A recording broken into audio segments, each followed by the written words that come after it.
pensem bem o que é sistema nervoso, né? Essa parte aqui que a gente chama de telencéfalo, ó, que é essa parte laranja aqui, ou vermelha, como queiram, é tudo que nós desenvolvemos para além do que os animais possuem, né? Então, pensa bem o tanto que nós evoluímos enquanto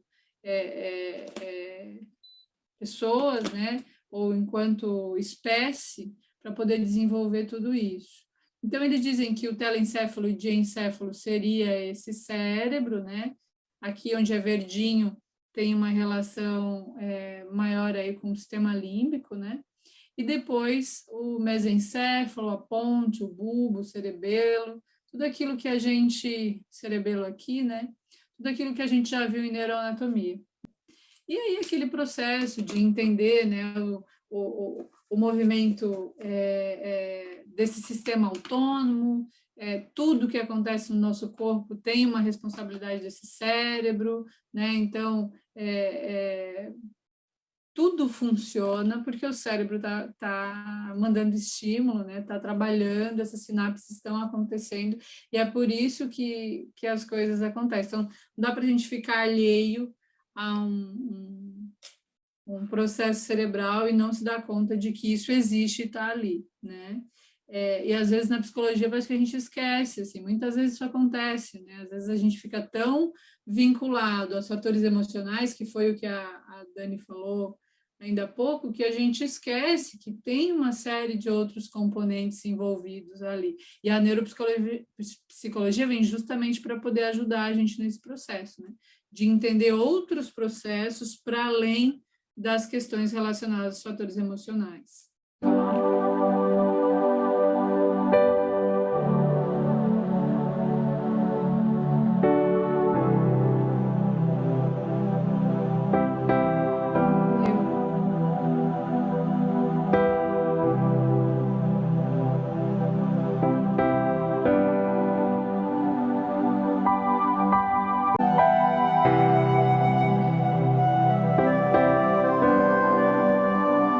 Mostrando o sistema nervoso interno, assim, sabe? Como se dá esse processo com os neurônios. E aí esse mecanismo de ação, as sinapses, né? Como que vão acontecendo, os dendritos, depois a gente vai mostrar ali como que passa de um para o outro, até chegar na sinapse onde tem os neurotransmissores passando a informação, né?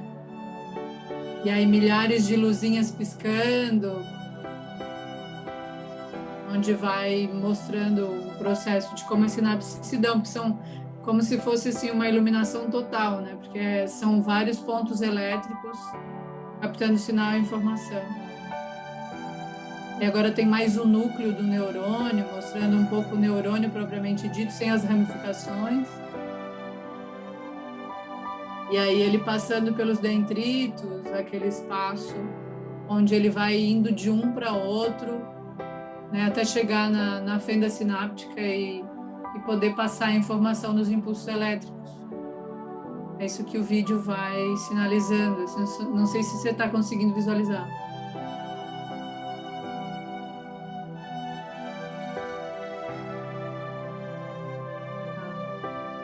Luzes que piscam, neurônios piscando, sinais elétricos.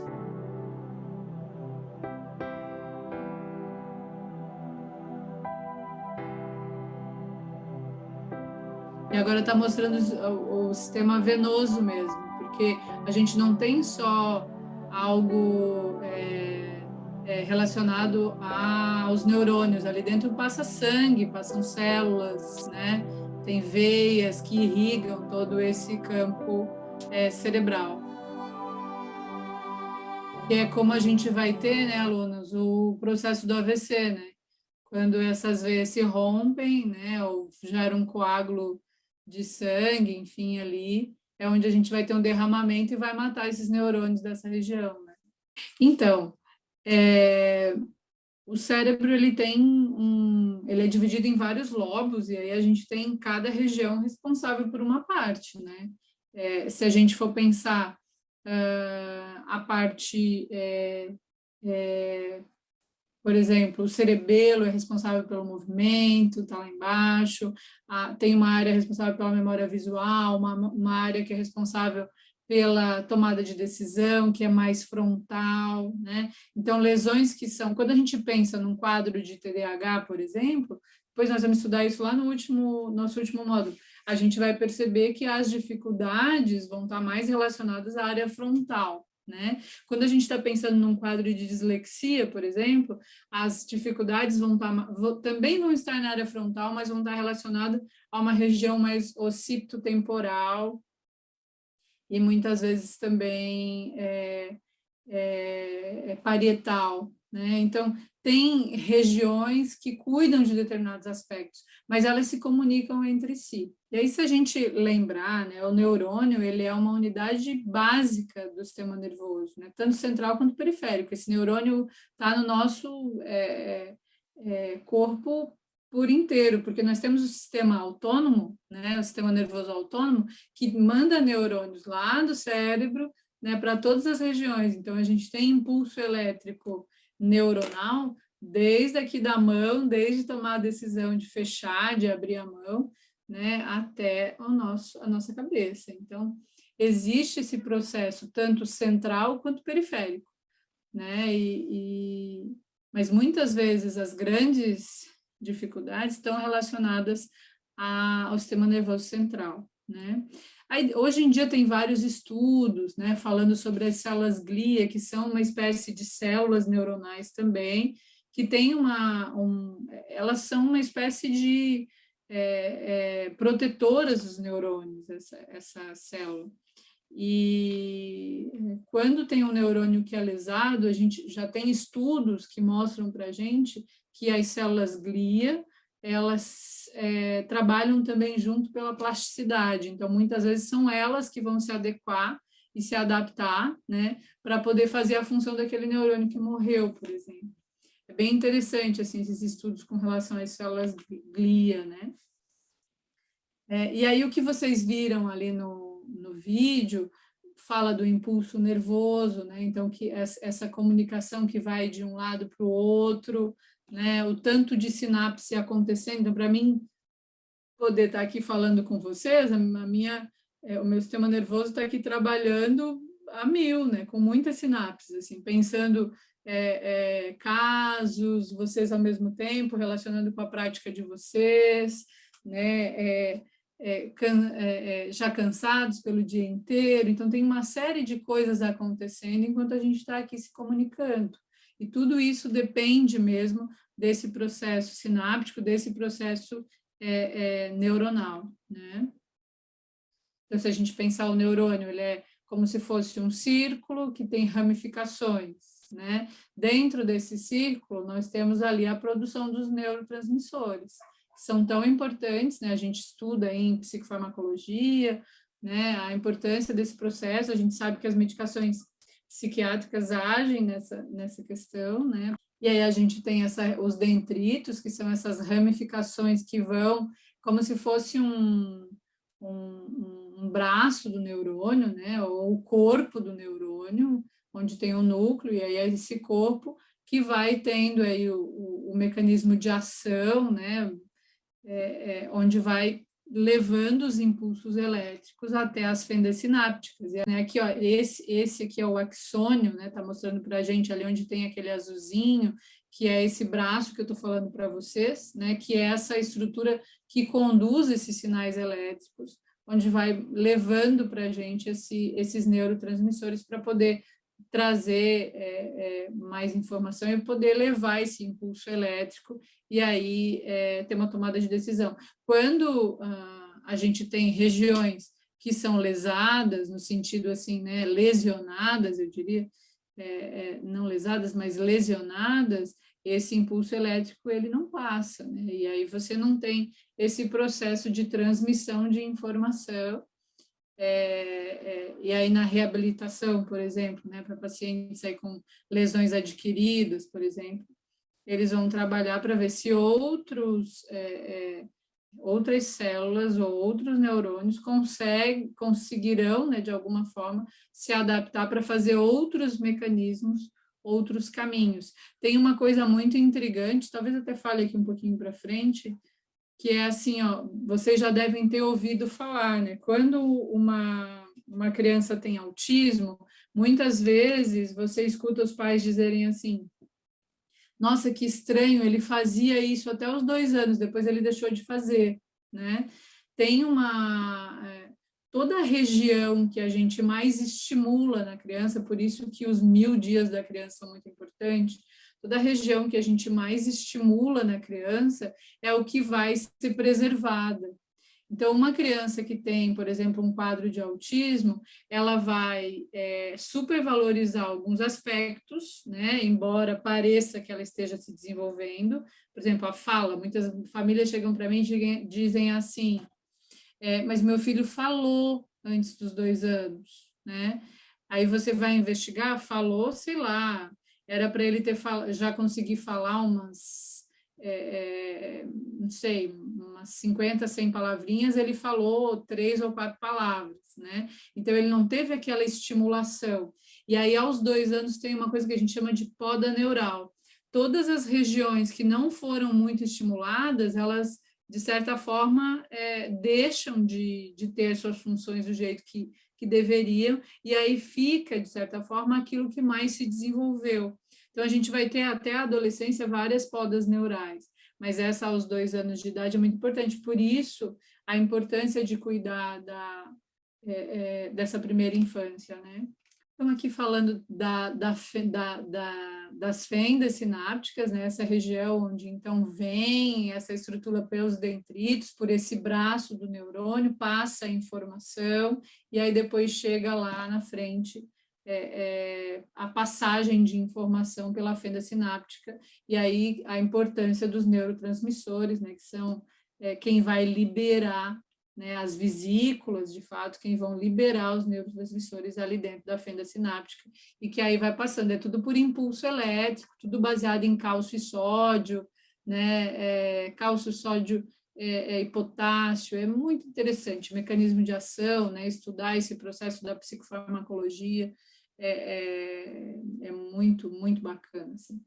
E aí os neurotransmissores, né, que eles têm, então, essa intenção